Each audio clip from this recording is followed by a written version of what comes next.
कमीत कमी वेळेत बेस्ट अशी व्हेज बिर्याणीची रेसिपी आज मी तुम्हाला दाखवणार आहे।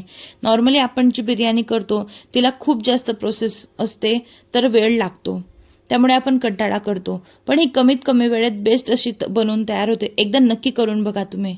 एका पातेल्यामध्ये मी पाणी ठेवलं होतं तापायला, त्यात मीठ टाकायचं, खडे मसाले टाकायचे आणि तांदूळ टाकून घ्यायचे आहे।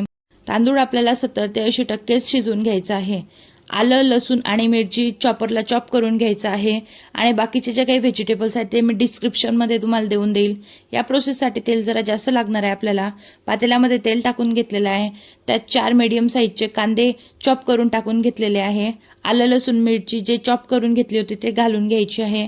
कश्मीरी मिरची पावडर, आपलं साधं तिखट आणि बिर्याणी मसाला 2 चमचे टाकून घेतलेला आहे, लहान चमचा होता तो।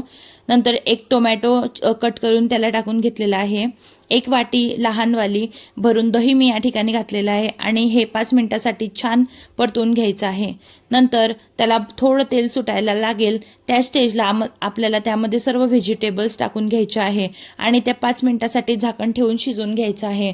नंतर मी समप्रमाणामध्ये पुदिना आणि कोथिंबीर चॉप करून घेतलेली होती, बारीक कट करून घेऊ शकता तुम्ही। आणि त्यातली थोडीशी मी या ठिकाणी घेतलेली आहे आणि चवीनुसार मीठ। 5 मिनिटानंतर त्यामध्ये आपल्याला थोडं पाणी टाकायचं आहे, जेणेकरून आपले जे काही भाजी आहे ते शिजून जातील सर्व आणि छानपैकी तरी येईल। आणि त्या स्टेजला आपल्याला जो काही आपण भात शिजवून घेतलेला होता तो यामध्ये टाकून घ्यायचा आहे।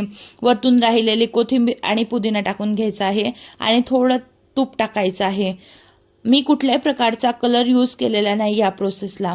नंतर झाकण ठेवायच्या आधी आपल्याला त्या झाकणाला एका कुठल्याही कापडाने बांधून घ्यायचं आहे, जेणेकरून ती जी वाफ असते ती वाफ त्या तांदळावरती पडणार नाही, म्हणून जी काही वाफ आहे ते तो कापड ॲब्झॉर्ब करून घेईल। आपल्याला ते झाकण ठेवून 15 ते 20 मिनिटं छानपैकी बारीक गॅसवरती आपल्याला बिर्याणीला दम देऊन द्यायचा आहे आणि तयार आहे या ठिकाणी आपली व्हेज दम बिर्याणी। नक्की करून बघा, खूप छान तयार होते बनून आणि कमीत कमी वेळेत तयार होते।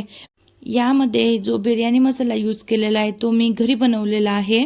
तुम्ही कुठल्याही ब्रँडचा यूज करू शकता, त्याच्या टेस्टनुसार तुम्ही कमी जास्त त्याला वापरू शकता।